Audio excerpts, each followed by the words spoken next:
Peut-être que si votre fils avait eu de bons parents, il ne serait pas ce déchet mal élevé qu'il est. » La phrase a tranché l'air de la salle à manger comme une lame aiguisée. Maude Arbel venait de dire cela, à voix haute, devant tout le monde, avec ce sourire fin et venimeux, tout en servant la tarte tatin comme si rien ne s'était passé. Mon mari a baissé les yeux vers son assiette. Mon fils, Bastien, est devenu pâle mais n'a pas réagi. Et moi, Éléonore Vauclin, veuve discrète de 67 ans, mère qui a toujours préféré le silence aux disputes, j'ai senti quelque chose en moi se briser en deux. Ce n'était pas de la colère.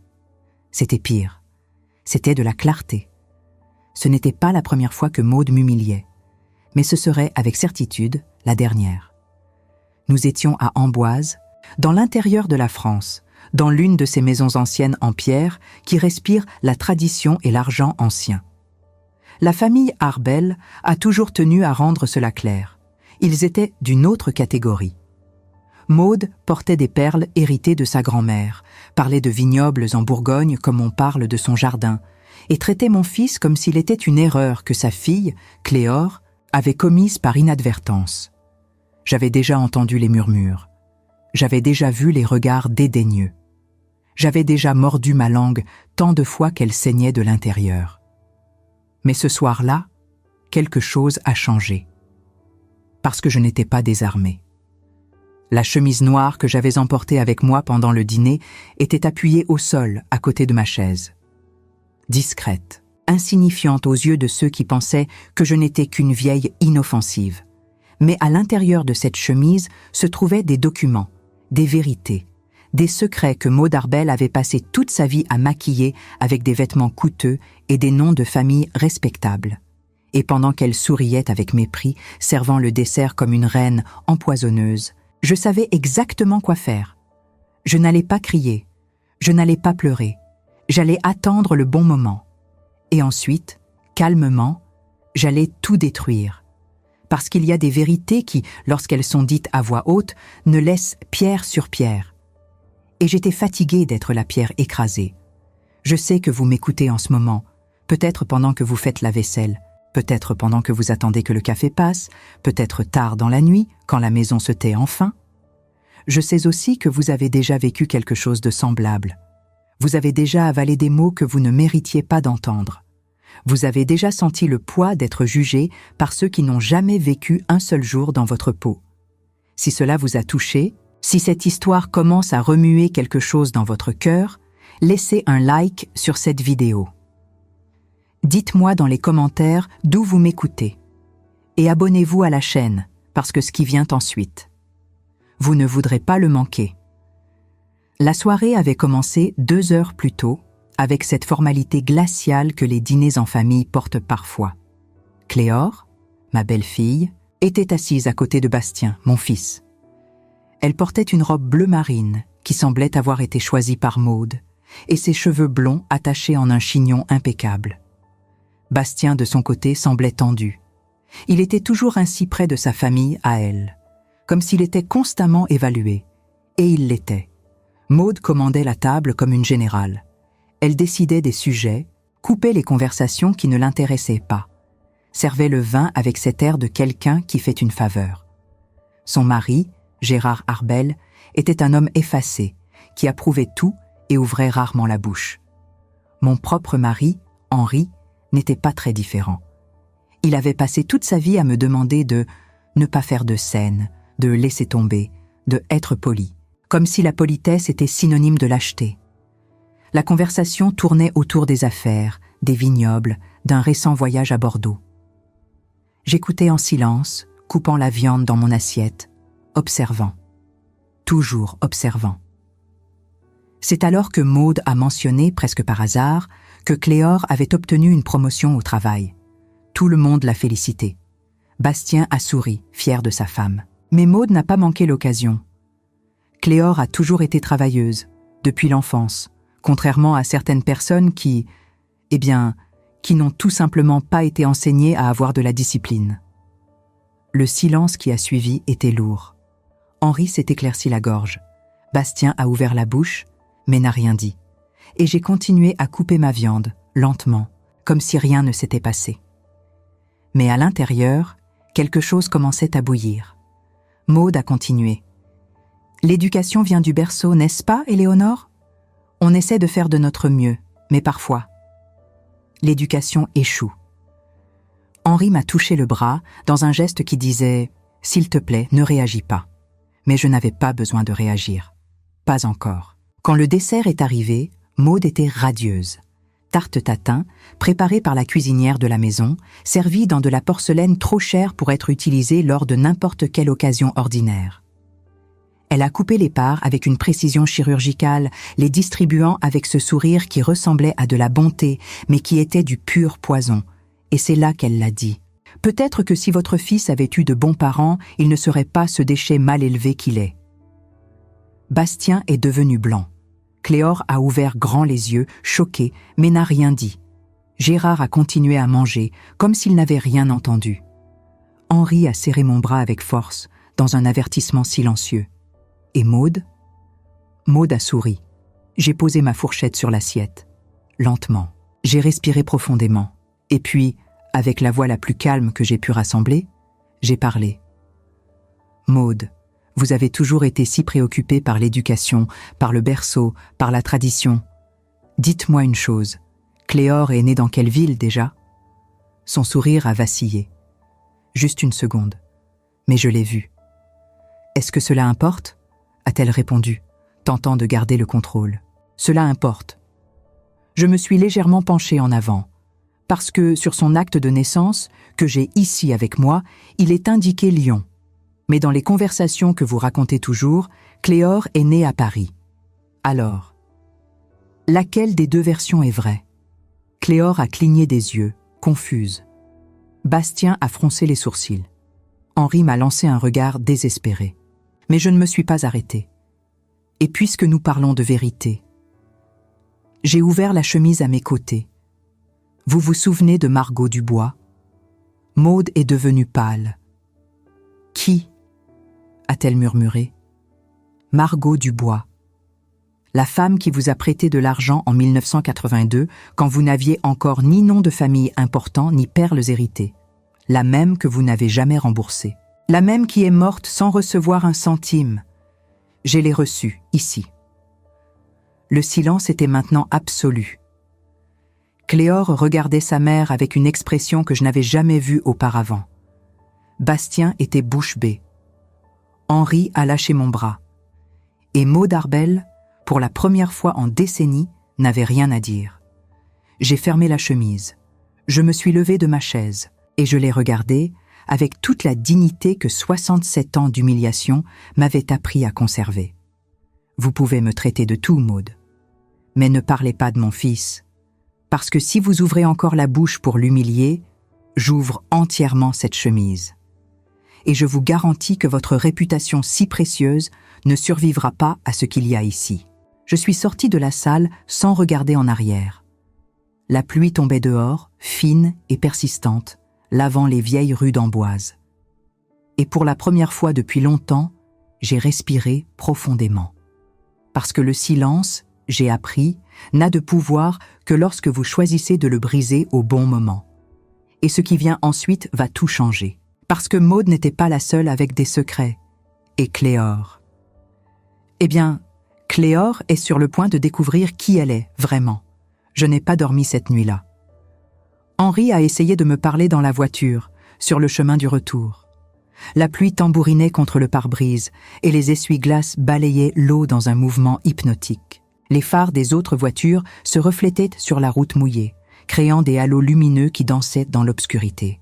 Il a dit que j'avais été trop loin, que j'avais embarrassé tout le monde, que Maude Arbel était une femme respectée, influente et que je venais de faire une ennemie puissante, que les conséquences de ce que j'avais fait pourraient être graves, que notre réputation, celle de Bastien, celle de notre famille, risquait d'en pâtir.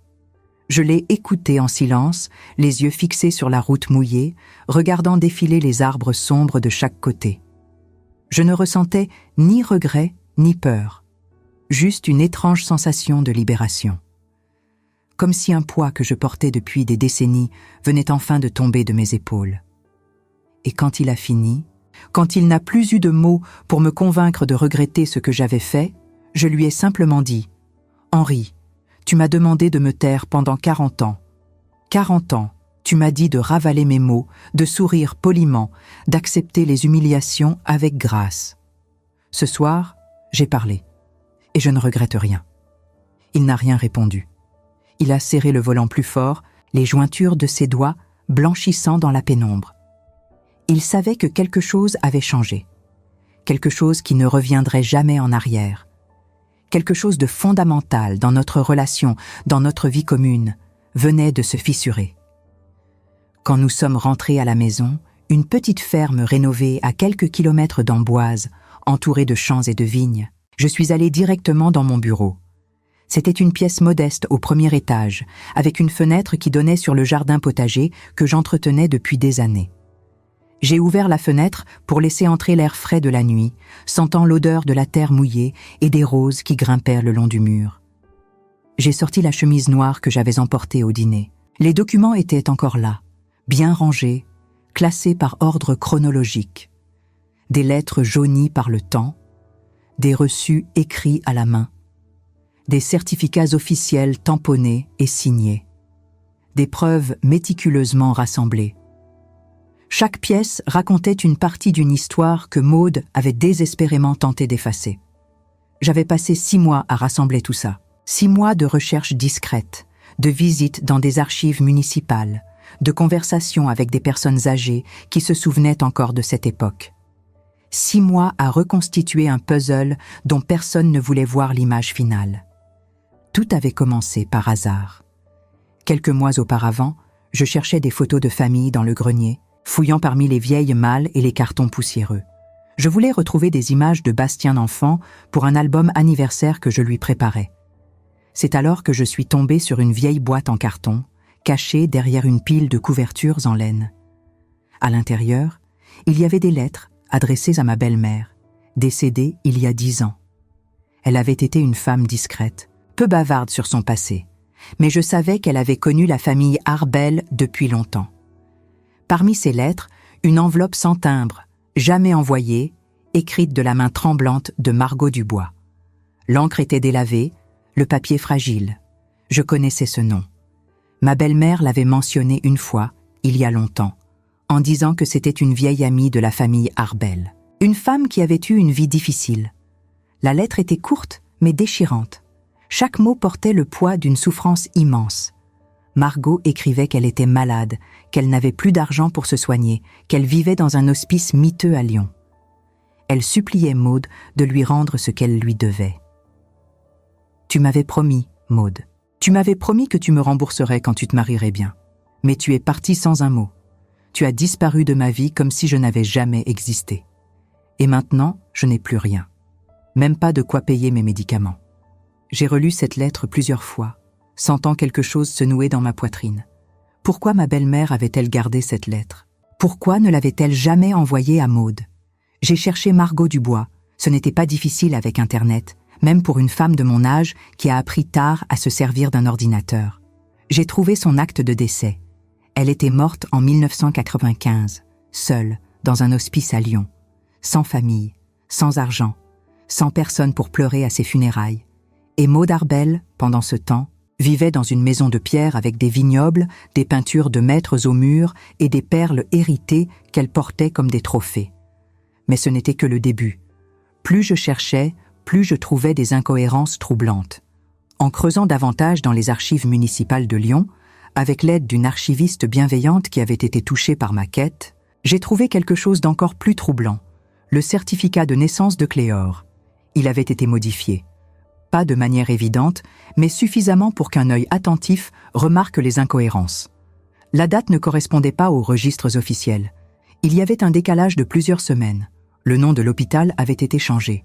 Lyon était devenu Paris dans la version officielle. Et surtout, il y avait un autre nom sur le certificat original, avant les modifications. Un nom qui avait été effacé avec soin, mais que l'on pouvait encore distinguer à la lumière, comme un fantôme sur le papier. Margot Dubois. J'ai relu ce document 10 fois, 20 fois. Puis j'ai compris. Cléore n'était pas la fille biologique de Maude. Elle était la fille de Margot. Et Maude l'avait adoptée, ou pire, l'avait simplement prise en échange du silence de Margot. Elle avait acheté ce silence avec des promesses qu'elle n'avait jamais tenues. Mon cœur battait si fort que j'ai dû m'asseoir. Mes mains tremblaient en tenant ce document. Parce que si c'était vrai, alors tout ce que Maude avait construit, sa respectabilité, son mariage avec Gérard Arbel, sa position sociale enviée, sa réputation de femme irréprochable, reposait sur un mensonge. Un mensonge monumental qu'elle avait gardé pendant plus de 40 ans. Et Cléore ne savait rien. Elle avait grandi en croyant être une Arbel de sang. Elle avait porté ce nom avec fierté, sans savoir qu'il était bâti sur la douleur d'une autre femme. Je n'ai pas dormi cette nuit-là non plus. J'ai passé des heures à réfléchir, assise à mon bureau, regardant les étoiles par la fenêtre. Devais-je lui dire ? Devais-je révéler la vérité à Cléore, même si cela risquait de détruire tout ce qu'elle croyait savoir sur elle-même ? Même si cela risquait de briser son mariage avec Bastien, de déchirer notre famille ? Ou devais-je garder ce secret, comme Maude l'avait fait, et laisser le mensonge continuer sa route ? Devais-je me taire encore une fois pour préserver une paix qui n'en était pas vraiment une ? Mais ensuite, je me suis souvenu de la façon dont Maude avait souri en humiliant mon fils. De la façon dont elle avait dit, avec ce mépris froid et calculé, que Bastien était un déchet mal élevé. Je me suis souvenu de toutes les fois où elle m'avait regardé de haut, où elle avait traité ma famille comme si nous étions inférieurs. Et j'ai compris que je ne pouvais pas laisser passer ça. Pas cette fois. Plus jamais. La vérité devait être dite, quelles qu'en soient les conséquences. Le lendemain matin, Bastien m'a appelé tôt. J'étais dans la cuisine, préparant du café, quand le téléphone a sonné. Sa voix était tendue, fatiguée, comme s'il n'avait pas dormi de la nuit, lui non plus. « Maman, Cléore veut te parler. » Mon cœur s'est serré. « Elle va bien ? » Elle est bouleversée. Elle n'arrête pas de poser des questions sur ce que tu as dit hier soir, sur Margot Dubois. Elle veut savoir qui était cette femme. Elle dit que sa mère refuse de lui parler, que Maude s'est enfermée dans sa chambre depuis hier soir et ne répond à personne, même pas à Gérard. J'ai fermé les yeux, prenant une profonde inspiration. Dis-lui de venir ici, seule. J'ai des choses à lui montrer, des choses qu'elle doit voir. Bastien a hésité. « Maman, tu es sûre ? Tu sais ce que ça va provoquer ? » « Oui, dis-lui de venir. » Et Bastien, « Prépare-toi, parce que ce qui va se passer ensuite va changer beaucoup de choses. » 2 heures plus tard, Cléore était assise dans mon salon. Elle avait les yeux rouges, gonflés d'avoir pleuré, les mains tremblantes. Elle portait encore le même manteau beige qu'elle avait la veille, comme si elle n'avait pas eu la force de se changer, de faire quoi que ce soit d'autre que de venir ici chercher des réponses. Ses cheveux étaient mal coiffés, son visage pâle. Je lui ai servi du thé dans une de mes plus belles tasses en porcelaine, mais elle n'y a pas touché. Elle fixait juste la chemise noire posée sur la table basse entre nous. Éléonore. Qui était Margot Dubois ? Pourquoi ma mère refuse de prononcer son nom ? Pourquoi elle pleure depuis hier soir ? J'ai posé ma propre tasse. J'ai regardé cette jeune femme que je connaissais depuis qu'elle avait épousé mon fils. Une femme douce, élevée dans le luxe et les bonnes manières, qui n'avait jamais connu la dureté de la vie. Et j'ai su que ce que j'allais lui dire allait briser quelque chose en elle. Avant que je te réponde, je veux que tu saches une chose. Ce que je vais te montrer va changer ta vie. Radicalement. Tu as le droit de ne pas vouloir savoir. Tu as le droit de te lever maintenant et de partir. De retourner à ta vie telle qu'elle était. Mais si tu choisis de regarder ces documents, de connaître la vérité, il n'y aura pas de retour en arrière. Jamais. Cléore a fixé la chemise pendant ce qui m'a semblé une éternité. Ses mains tremblaient. Elle a fermé les yeux, respiré profondément. Puis elle a levé les yeux vers moi. Je veux savoir, même si ça fait mal, même si ça détruit tout. Je veux savoir qui j'étais, qui je suis vraiment. J'ai ouvert la chemise. Lentement. J'ai sorti le certificat de naissance, les lettres jaunies, les photos que j'avais réussi à récupérer. Et j'ai commencé à parler. Pendant plus d'1 heure, je lui ai tout raconté.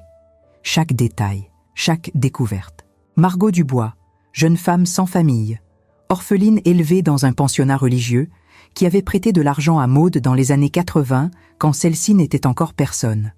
Maude qui rêvait d'épouser un homme riche, de s'élever socialement, mais qui n'avait ni dot ni économie. Margot qui travaillait comme couturière, qui avait économisé chaque centime, et qui avait prêté cet argent à Maude par pure bonté d'âme, par amitié. Margot qui était tombée enceinte quelques années plus tard, seule, abandonnée par l'homme qu'elle aimait, sans ressources pour élever un enfant. Margot qui avait accouché dans un hôpital de Lyon et dont le bébé avait été enregistré sous son nom.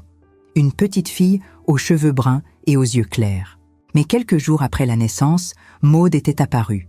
Elle avait entre-temps épousé Gérard Arbel, un homme riche mais qui ne pouvait pas avoir d'enfant. Elle avait besoin d'une héritière pour compléter son image de famille parfaite. Elle avait proposé un arrangement à Margot. Un arrangement terrible. Elle élèverait l'enfant. Elle lui donnerait un nom, une famille, une vie respectable, tout ce que Margot ne pourrait jamais offrir. En échange, Margot devait disparaître. Complètement. Ne jamais contacter l'enfant. Ne jamais révéler la vérité. Et en retour, Maude lui rembourserait l'argent qu'elle lui devait depuis des années. Margot avait accepté, parce qu'elle n'avait pas le choix, parce qu'elle était pauvre, malade et seule, parce qu'elle voulait ce qu'il y avait de mieux pour son bébé, même si cela signifiait le perdre à jamais. Et Maude avait pris le bébé. Elle avait modifié les documents officiels. Elle avait fait comme si Cléor était sa fille biologique, née à Paris dans une clinique privée. Elle avait créé une nouvelle identité pour cet enfant. Et Margot était partie. Elle avait vécu le reste de sa vie dans la solitude, dans la pauvreté, en espérant que Maude tiendrait sa promesse de lui rendre l'argent. Mais Maude ne l'avait jamais fait. Elle avait disparu de la vie de Margot, laissant cette femme mourir seule et misérable. Cléor pleurait en silence. Les larmes coulèrent sur ses joues, mais elle ne faisait aucun bruit. Elle tenait le certificat de naissance dans ses mains tremblantes, fixant le nom effacé, le nom de sa vraie mère. Margot Dubois, c'était ma mère? Ma vraie mère? Oui. Et Maude? Maude m'a menti toute ma vie? Elle m'a volé à ma mère? Oui. Cléor a fermé les yeux. Elle a serré les poings. Et quand elle les a rouverts, il y avait quelque chose de nouveau dans son regard. Quelque chose de dur, de froid, de déterminé. Quelque chose que je n'avais jamais vu chez elle auparavant. Je veux la voir. Je veux parler à Maude, maintenant. Es-tu sûre? Oui. Et je veux que tu viennes avec moi. S'il te plaît. Nous sommes partis ensemble, Cléor et moi, dans sa voiture. La pluie avait cessé, mais le ciel restait gris, lourd, menaçant. Nous avons roulé en silence jusqu'à la maison des Arbel. Chaque kilomètre semblait peser 1 tonne. Cléor serrait le volant avec force, les mâchoires serrées, le regard fixe. Quand nous sommes arrivés, Gérard nous a ouvert la porte. Il avait l'air épuisé, vieilli de 10 ans en une seule nuit. Ses yeux étaient cernés, son visage creusé. Cléor, ta mère ne veut voir personne, elle. Elle est effondrée. Eh bien, elle va me voir quand même, que ça lui plaise ou non. Cléor est montée à l'étage sans attendre sa permission. Je l'ai suivie, le cœur battant. Nous avons trouvé Maude dans sa chambre, assise près de la fenêtre, le regard perdu dans le vide. Elle ne s'est même pas retournée quand nous sommes entrés. « Maman !» La voix de Cléor était tremblante, mais ferme. « Regarde-moi !» Maude a fini par tourner la tête. Et quand elle a vu ce que Cléor tenait dans ses mains, le certificat de naissance, les lettres, les preuves accablantes, toute couleur a quitté son visage. « Cléor, je peux tout expliquer. » « Ne dis rien. Laisse-moi parler. Pour une fois dans ta vie, écoute. » Cléor s'est avancée vers elle. « Toute ma vie, tu m'as dit que j'étais ta fille. Toute ma vie, tu m'as fait croire que j'étais une Arbel, que j'avais du sang noble, de la tradition, de la respectabilité. Mais tout ça était un mensonge monstrueux. » Maude a ouvert la bouche, mais aucun son n'en est sorti. Margot Dubois était ma mère. Et tu l'as laissé mourir seul, malade, sans rien. Tu lui as pris son enfant. Tu lui as pris son argent. Tu lui as pris son espoir. Et tu as construit toute ta vie sur ce mensonge, sur sa souffrance. Les larmes coulaient maintenant sur le visage de Maude. Mais ce n'étaient pas des larmes de regret. C'étaient des larmes de quelqu'un qui venait de perdre tout son pouvoir, toute son illusion. Je voulais te donner une meilleure vie. Non, Cléor a secoué la tête. Tu voulais te donner une meilleure vie à toi. Et tu t'es servi de moi pour ça, comme d'un objet, comme d'un accessoire. Cléor a posé les documents sur le lit. Je ne veux plus rien de toi. Plus de mensonges, plus de faux semblants. À partir d'aujourd'hui, je ne suis plus ta fille. Et elle est partie, sans regarder en arrière. Moi, je suis restée quelques secondes de plus. J'ai regardé Maude, cette femme qui m'avait humiliée tant de fois, et j'ai vu quelque chose que je n'avais jamais vu auparavant. La peur. Tu sais ce qui est drôle, Maude ? J'ai dit doucement. Tu as passé toute ta vie à juger les autres, à te croire supérieure, mais au final, tu es exactement ce que tu prétendais mépriser. Une menteuse, une voleuse, et maintenant, tout le monde va le savoir. Je suis sortie de la chambre, et j'ai laissé Maude Arbel seule avec ses secrets, parce que Cléor vient de perdre une mère, mais elle est sur le point de découvrir qui elle est vraiment. Et Bastien. Bastien va enfin comprendre ce que signifie avoir une mère qui se bat pour lui. Les semaines qui ont suivi cette confrontation ont été étranges. Cléor a déménagé. Elle a quitté la grande maison que Maude et Gérard lui avaient offerte comme cadeau de mariage, et elle est venue habiter temporairement chez nous, avec Bastien. Je leur ai donné la chambre d'amis, celle qui donne sur le jardin, avec vue sur les champs de tournesol qui commençaient à faner avec l'automne. Elle ne parlait pas beaucoup. Elle passait des heures enfermée dans cette chambre, à lire et relire les lettres de Margot Dubois. Le matin, je la trouvais assise près de la fenêtre, le regard perdu dans le paysage. Elle tenait parfois une des lettres dans ses mains, la relisant pour la 10e fois, comme si elle cherchait à déchiffrer un code caché entre les lignes. Je lui apportais du café, du pain grillé avec de la confiture maison, mais elle touchait à peine à la nourriture. Son visage était marqué par une tristesse profonde, mais aussi par quelque chose d'autre, une détermination froide qui grandissait jour après jour. Bastien était perdu. Il ne savait pas comment aider sa femme. Il venait me voir tard le soir, quand Cléor dormait enfin, et me demandait conseil. Il s'asseyait à la table de la cuisine, les mains autour d'une tasse de tisane, et me regardait avec des yeux remplis d'inquiétude. « Maman, qu'est-ce que je fais ? Elle ne mange presque plus. Elle ne me parle plus comme avant. Elle reste des heures silencieuse, puis elle pleure sans raison apparente. Elle est brisée. » Je posai ma main sur la sienne. « Laisse-lui du temps, Bastien. Elle vient de perdre toute son identité. Tout ce qu'elle croyait savoir sur elle-même s'est effondré en une seule soirée. Elle doit reconstruire qui elle est. Et ça ne se fait pas en quelques jours. » Il hochait la tête, mais je voyais bien qu'il souffrait aussi.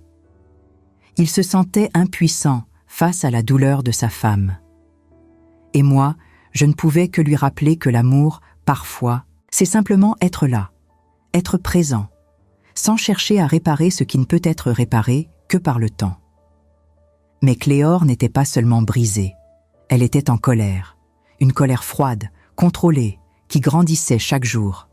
Je le voyais dans ses yeux quand elle lisait les lettres.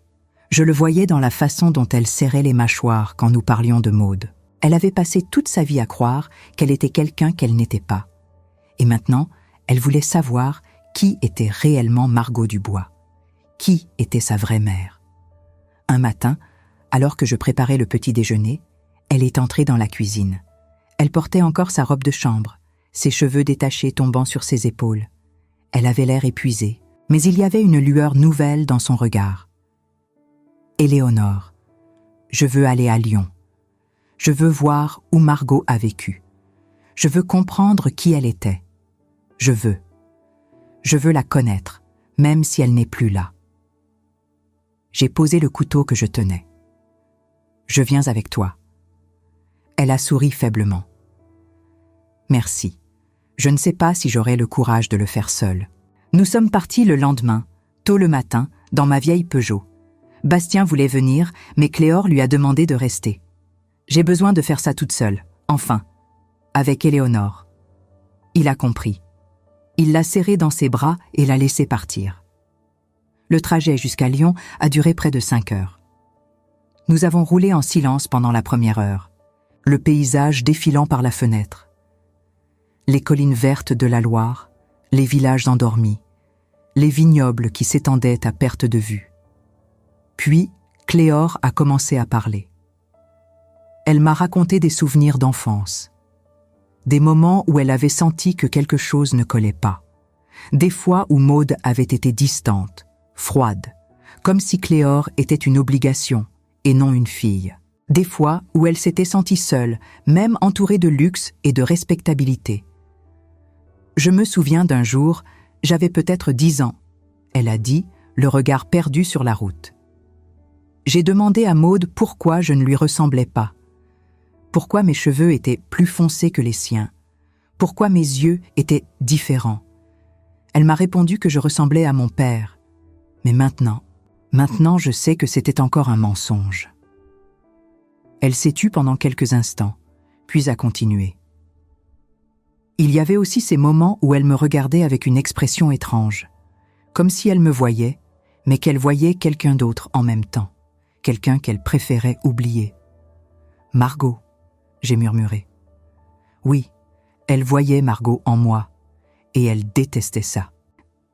Nous sommes arrivés à Lyon en début d'après-midi. La ville était grise sous le ciel d'automne, mais il y avait une beauté mélancolique dans ces rues pavées, dans ces bâtiments anciens, dans la Saône qui coulait lentement sous les ponts. Lyon respirait l'histoire, la culture, mais aussi une certaine tristesse. Peut-être était-ce juste notre état d'esprit qui teintait tout ce que nous voyions. Cléore avait l'adresse de l'hospice où Margot était morte. Un vieil immeuble dans le quartier de la Croix-Rousse qui avait été transformé en résidence pour personnes âgées.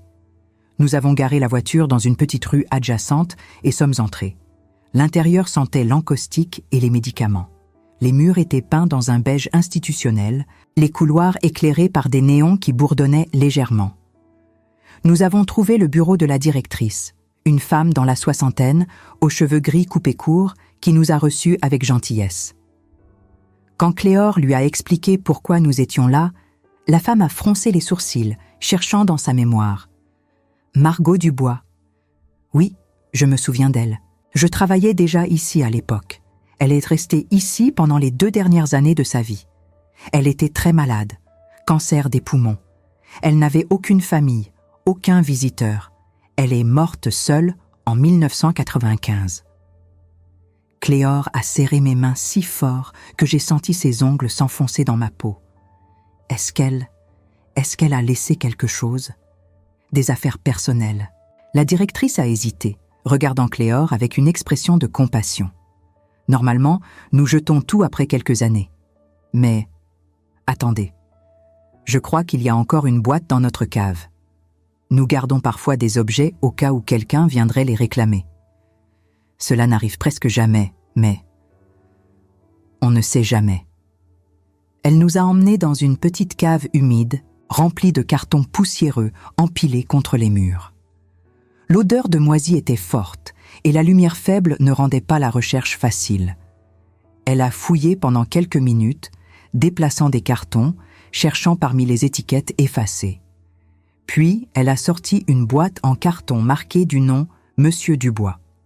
Voilà, vous pouvez la prendre. Personne ne l'a jamais réclamée. Si elle était de votre famille, elle vous revient de droit. Cléore a pris la boîte avec des mains tremblantes. Elle la tenait comme si c'était le trésor le plus précieux du monde. Nous avons remercié la directrice et sommes retournés à la voiture. Sur le parking de l'hospice, sous un ciel qui commençait à se couvrir, Cléore a ouvert la boîte. À l'intérieur, il y avait des photos, des vieilles photos en noir et blanc, certaines en couleur délavée. Margot jeune, souriante, dans un parc. Margot avec des amis, dans ce qui semblait être un café. Margot tenant un bébé dans ses bras. Cléore s'est figée en voyant cette photo. « C'est moi », elle a murmuré. « C'est moi dans ses bras ». Elle a touché la photo avec révérence. les larmes coulant silencieusement sur ses joues. Il y avait aussi des lettres que Margot n'avait jamais envoyées, adressées à personne en particulier. Des fragments de pensées, de regrets, d'espoir. Un vieux châle tricoté à la main, doux malgré les années. Un livre de poésie de Rimbaud avec des annotations dans les marges. Des phrases soulignées, des notes personnelles qui révélaient une femme sensible, cultivée, qui aimait les mots. Et puis, au fond de la boîte, une petite enveloppe blanche, scellée, sur laquelle était écrit d'une écriture tremblante « Pour ma fille, si elle vient un jour ». Cléor a fixé l'enveloppe pendant plusieurs secondes, incapable de bouger. Ses mains tremblaient. Son souffle était court. « Tu veux que je la lise d'abord » j'ai proposé doucement. Elle a secoué la tête. « Non, c'est à moi. C'est tout ce que j'ai d'elle. » Lentement, avec une délicatesse infinie, elle a ouvert l'enveloppe. À l'intérieur, il y avait une lettre manuscrite, sur du papier jauni par le temps. L'écriture était fine, élégante, mais tremblante par endroits, comme si Margot avait pleuré en l'écrivant. « Ma chérie, si tu lis ceci, c'est que tu as fini par découvrir la vérité. Et je suis désolée. Désolée de ne pas avoir été assez forte pour te garder. Désolée de t'avoir laissé partir avec Maude en pensant que tu aurais une meilleure vie. Je voulais que tu saches que je t'ai aimé. Chaque jour de ma vie, je t'ai aimé. Même si je ne t'ai jamais revu après ce jour à l'hôpital, même si je n'ai jamais su qui tu étais devenu, je t'ai aimé. Je sais que Maude t'a donné une vie que je n'aurais jamais pu t'offrir. De l'argent, une éducation, une famille respectable. Mais j'espère qu'elle t'a aussi donné de l'amour. J'espère qu'elle t'a rendue heureuse. Si ce n'est pas le cas, alors sache que tu es plus forte que tu ne le penses. Tu es ma fille, et ma fille ne baisse jamais les bras. Je t'aime, ma chérie. Où que tu sois. Margot Cléor a pleuré. Elle a pleuré comme je ne l'avais jamais vue pleurer. Elle a serré la lettre contre sa poitrine, et elle a pleuré pour la mère qu'elle n'avait jamais connue, pour les années perdues, pour toutes les fois où elle s'était sentie seule, sans comprendre pourquoi. Elle a pleuré pour Margot, qui était morte en espérant qu'un jour, peut-être, sa fille viendrait. Et moi, assise à côté d'elle dans cette voiture, je l'ai prise dans mes bras. Parce que c'était tout ce que je pouvais faire. Être là. Comme Margot aurait voulu être là. Nous sommes restés longtemps ainsi, dans le silence du parking, la boîte ouverte entre nous, les souvenirs d'une femme morte depuis presque 30 ans, prenant vie à travers ces objets simples. Quand Cléor a enfin retrouvé sa voix, elle a murmuré. Elle m'aimait, vraiment. Oui, j'ai répondu. Elle t'aimait, plus que tout. Quand nous sommes rentrés à Amboise, quelque chose avait changé chez Cléor. Elle n'était plus brisée. Elle était déterminée. Elle avait trouvé quelque chose à Lyon. Pas seulement des objets, mais une partie d'elle-même qu'elle ne savait pas qu'elle cherchait. Le lendemain, elle est venue me trouver dans le salon. Bastien était au travail et Henri faisait la sieste. Elle s'est assise en face de moi, le regard clair et résolu. « Éléonore, je veux changer légalement mon nom. Je ne veux plus porter le nom Arbel. Je veux prendre le nom de Margot, Cléor Dubois. C'est qui je suis vraiment. » J'ai souri. C'est une belle décision. Et je veux faire quelque chose d'autre aussi. Elle a pris une profonde inspiration. Je veux confronter Maude une dernière fois, mais cette fois, je veux que tu viennes avec moi, parce que je sais que sans toi, je n'aurais jamais eu le courage de découvrir tout ça. Tu es sûre ? Oui. Il est temps qu'elle entende ce que j'ai à dire. Quelques jours plus tard, nous sommes retournés à la maison des Arbel. Maude avait essayé de contacter Cléor plusieurs fois depuis la soirée du dîner. Des messages, des lettres, des tentatives de justification. Mais Cléor ne lui avait jamais répondu. Quand nous sommes arrivés, Gérard nous a ouvert la porte. Il avait l'air fatigué, vieilli de 10 ans en quelques semaines. Ses épaules étaient voûtées, son regard fuyant. Cléor. Ta mère ne veut voir personne, elle. Elle ne va pas bien. Eh bien, elle va me voir quand même. Cléor a répondu avec une fermeté que je ne lui connaissais pas. Elle est montée à l'étage sans attendre sa permission. Je l'ai suivie. Nous avons trouvé Maude dans sa chambre, assise près de la fenêtre, le regard perdu vers le jardin. Elle ne s'est même pas retournée quand nous sommes entrés. Elle portait une robe de chambre froissée, ses cheveux gris mal coiffés. L'image de la femme impeccable qu'elle avait toujours été s'était effondrée.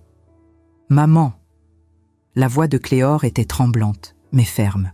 « Regarde-moi. » Maude a fini par tourner la tête. Et quand elle a vu ce que Cléore tenait dans ses mains, le certificat de naissance, les lettres, les photos de Margot, toute couleur a quitté son visage. « Cléore. Ne dis rien. Laisse-moi parler. » Cléore s'est avancée vers elle. « Toute ma vie, tu m'as dit que j'étais ta fille. Toute ma vie, tu m'as fait croire que j'étais une Arbel, que j'avais du sang noble, de la tradition, de la respectabilité. Mais tout ça était un mensonge. » Maude a ouvert la bouche, mais aucun son n'en est sorti. « Margot Dubois était ma mère, et tu l'as laissée mourir seule, malade, sans rien. Tu lui as pris son enfant, tu lui as pris son argent, et tu as construit toute ta vie sur ce mensonge, sur sa douleur, sur son sacrifice. » Les larmes coulaient maintenant sur le visage de Maude. Mais ce n'étaient pas des larmes de regret. C'étaient des larmes de quelqu'un qui venait de perdre tout son pouvoir, toute son illusion de contrôle. « Je voulais te donner une meilleure vie. » « Non. » Cléore a coupé sèchement. « Tu voulais te donner une meilleure vie à toi. Tu ne pouvais pas avoir d'enfant, et tu avais besoin d'une héritière pour sauver les apparences, pour compléter ton image de femme parfaite, et tu t'es servi de moi pour ça. » Cléore a posé les documents sur le lit. « Je ne veux plus rien de toi, plus de mensonges, plus de faux semblants. À partir d'aujourd'hui, je ne suis plus ta fille. Je suis la fille de Margot Dubois, et je porterai son nom avec fierté. » Et elle est partie, sans regarder en arrière, sans hésitation. Moi, je suis restée quelques secondes de plus. J'ai regardé Maude, cette femme qui m'avait humiliée tant de fois, qui avait bâti son empire sur le mensonge, et j'ai vu quelque chose que je n'avais jamais vu auparavant dans ses yeux. La peur, la vraie peur de quelqu'un qui réalise que tout s'effondre. « Tu sais ce qui est drôle, Maude ?» J'ai dit doucement, mais avec une clarté glaciale. « Tu as passé toute ta vie à juger les autres, à te croire supérieure, à regarder les gens de haut, mais au final, tu es exactement ce que tu prétendais mépriser. Une menteuse, une voleuse, une femme sans honneur. Et maintenant, tout le monde va le savoir. » Je suis sortie de la chambre, et j'ai laissé Maude Arbel seule avec ses secrets, ses regrets et le poids écrasant de ses mensonges. Cléore a ouvert la lettre un soir de novembre, alors que nous étions toutes les deux assises devant la cheminée. Bastien était monté se coucher tôt, épuisé par une longue journée de travail. Henri lisait le journal dans son fauteuil. Et moi, je tricotais un pull pour l'hiver qui approchait. Cléore tenait l'enveloppe dans ses mains depuis 1 heure, sans l'ouvrir. Elle la regardait, la retournait, comme si elle avait peur de ce qu'elle allait y trouver. « Tu veux que je reste ?» j'ai demandé doucement. Elle a hoché la tête. « Oui, s'il te plaît. » Elle a ouvert l'enveloppe. À l'intérieur, il y avait une lettre écrite à la main, sur du papier jauni par le temps. L'écriture était fine, élégante, mais tremblante par endroits, comme si Margot avait pleuré en l'écrivant. « Maude, je t'écris cette lettre, même si je sais que tu ne la liras probablement jamais. Mais j'ai besoin de te dire certaines choses. Des choses que je n'ai jamais eu le courage de te dire en face. Quand tu m'as proposé de prendre mon bébé, j'ai accepté parce que je pensais que c'était la meilleure chose à faire. Tu avais de l'argent, une famille, un avenir. Moi, je n'avais rien. J'étais seule, malade, et je savais que je ne pourrais jamais lui donner la vie qu'elle méritait. Mais ce que tu ne sais pas, c'est que j'ai regretté cette décision chaque jour de ma vie. Chaque jour, je me suis demandé si elle allait bien, si elle était heureuse, si elle pensait parfois à moi. Tu m'avais promis que tu prendrais soin d'elle, que tu l'aimerais comme ta propre fille. Et j'ai voulu te croire. Mais au fond de moi, je savais que tu ne l'avais pas prise par bonté. Tu l'avais prise parce que tu ne pouvais pas avoir d'enfant, parce que tu voulais sauver les apparences, parce que tu avais besoin d'elle pour compléter ton image de femme parfaite. Je ne t'en veux pas, Maud, vraiment, parce que malgré tout, tu lui as donné une vie que je n'aurais jamais pu lui offrir. Mais je veux que tu saches une chose. Ma fille, et elle sera toujours ma fille, même si elle porte ton nom, mérite d'être aimée, pas comme un objet, pas comme un symbole, mais comme un être humain. Si un jour elle découvre la vérité, ne lui mens pas. Ne lui dis pas que tu l'as fait pour elle. Dis-lui la vérité. Dis-lui que tu l'as prise parce que tu en avais besoin. Et dis-lui que je l'ai aimée, que je l'ai toujours aimée, parce que c'est la seule chose qui compte vraiment. Margot Cléor a fini de lire la lettre en silence. Les larmes coulaient sur ses joues, mais cette fois, ce n'étaient pas des larmes de tristesse. C'étaient des larmes de soulagement. Comme si, enfin, tout prenait sens. Elle savait, Cléor a murmuré. Elle savait que Maud ne m'avait pas prise par amour. Elle savait tout. Oui, j'ai répondu doucement. Et malgré tout, elle t'a laissé partir. Parce qu'elle pensait que c'était le mieux pour toi. Cléor a fermé les yeux. Je ne sais pas si c'était le mieux pour moi, mais je sais qu'elle m'a aimé. Et c'est tout ce que j'avais besoin de savoir. Elle a plié la lettre avec soin et l'a rangée dans la boîte avec les autres affaires de Margot. Puis, elle m'a regardée. « Éléonore, merci pour tout. Pour avoir eu le courage de dire la vérité. Pour avoir été là quand j'avais besoin de quelqu'un. Pour être la mère que Maud n'a jamais été. Mon cœur s'est serré. Je n'ai rien fait de spécial, Cléor. J'ai juste fait ce que n'importe quelle mère aurait dû faire. Protéger ceux qu'elle aime. » Elle a souri à travers ses larmes. « Mais tu l'as fait. Et ça fait toute la différence. » Les mois qui ont suivi ont été apaisés. Cléor a commencé une thérapie pour l'aider à surmonter tout ce qu'elle avait vécu. Elle a aussi décidé de créer une fondation en mémoire de Margot Dubois, pour aider les mères célibataires en difficulté. Elle voulait que l'histoire de sa mère biologique ait un sens, qu'elle serve à quelque chose. Et je pense que c'était sa façon à elle de lui rendre hommage. Bastien, de son côté, était plus heureux que je ne l'avais vu depuis des années. Il avait retrouvé sa femme, pas celle qui portait le nom des Arbel et qui vivait sous le poids des attentes de Maud, mais la vraie Cléor, celle qui était forte, déterminée et libre. Quant à Maud, je ne l'ai plus jamais revue. J'ai entendu dire qu'elle avait quitté Amboise, qu'elle s'était installée dans une petite ville au sud de la France, loin de tous ceux qui connaissaient son histoire. Gérard est resté ici, mais il ne parle plus d'elle, comme si elle avait disparu de sa vie aussi complètement qu'elle avait essayé de faire disparaître Margot. Et moi ? Eh bien, j'ai continué ma vie. J'ai appris que le silence n'est pas toujours de la faiblesse. Parfois, c'est de la patience.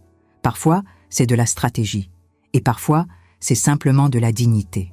Mais j'ai aussi appris qu'il y a des moments où il faut parler, où il faut dire la vérité, même si ça fait mal, même si ça détruit tout ce que les autres ont construit sur le mensonge. Parce que la vérité, aussi dure soit-elle, est toujours préférable au mensonge.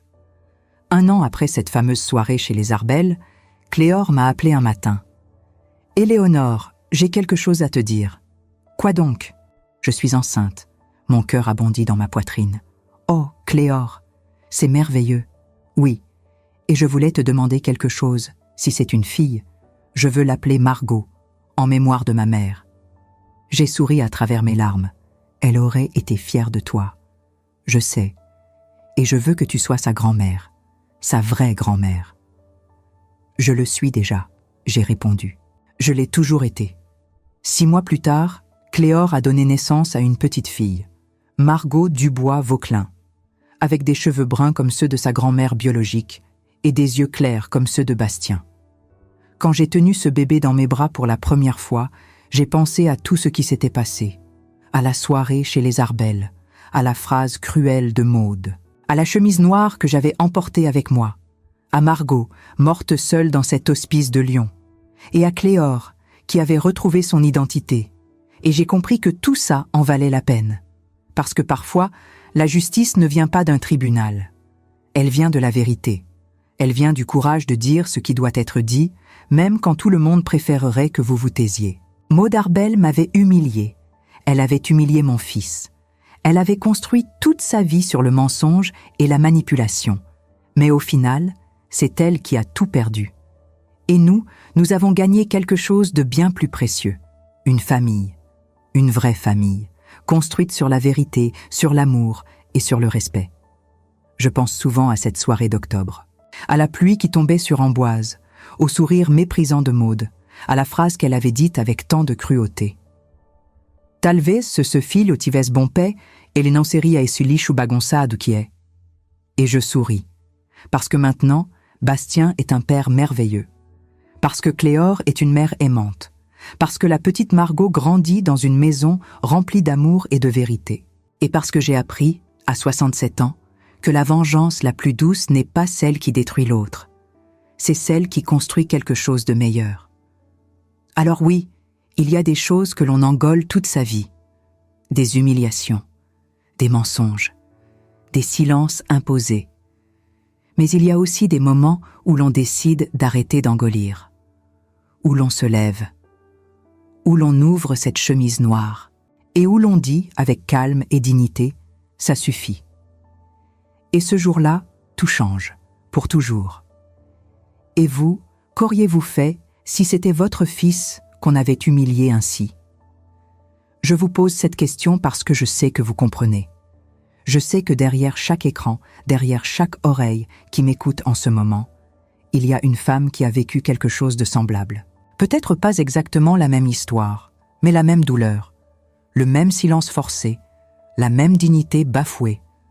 Pendant toute ma vie, on m'a appris qu'une bonne mère se tait, qu'une bonne épouse sourit même quand son cœur saigne, qu'une femme respectable avale les humiliations avec grâce, comme si c'était du miel amer qu'on doit boire jusqu'à la dernière goutte. Mais ce soir-là, devant cette table où Maud Arbel servait son mépris avec le dessert, quelque chose s'est brisé en moi. Pas avec fracas, pas avec violence, mais avec une clarté terrible qui m'a dit « Il y a des moments où se taire, c'est trahir tout ce que nous sommes. » Je ne sais pas si j'ai bien fait. Je ne sais pas si j'aurais dû ravaler mes mots une fois de plus, pour préserver cette paix fragile, qui n'en était pas vraiment une. Mais ce que je sais, c'est que mon fils méritait mieux que mon silence, que Cléore méritait de connaître la vérité, que Margot, morte seule dans cet hospice, méritait que son histoire soit enfin racontée. Vous savez, j'ai appris quelque chose durant toutes ces années. J'ai appris que le silence a un prix, et que parfois, ce prix est beaucoup trop élevé. Il nous coûte notre dignité, notre vérité. Et pire encore, il coûte à nos enfants le droit de vivre dans l'authenticité plutôt que dans le mensonge. Combien de fois avez-vous mordu votre langue jusqu'à ce qu'elle saigne? Combien de fois avez-vous souri poliment alors que quelqu'un vous poignardait avec des mots? Combien de fois avez-vous baissé les yeux pour éviter le conflit, même quand vous saviez que vous aviez raison? Je veux que vous sachiez que vous n'êtes pas seul. Nous sommes des milliers, des millions peut-être. Des femmes qui ont porté le poids du silence comme une croix invisible. Des femmes qui ont choisi la paix des autres au détriment de leur propre tranquillité d'esprit. Mais nous sommes aussi des femmes qui apprenons, jour après jour, que notre voix compte, que nos histoires méritent d'être entendues, que notre dignité ne doit jamais être négociable, quel que soit le prix social à payer.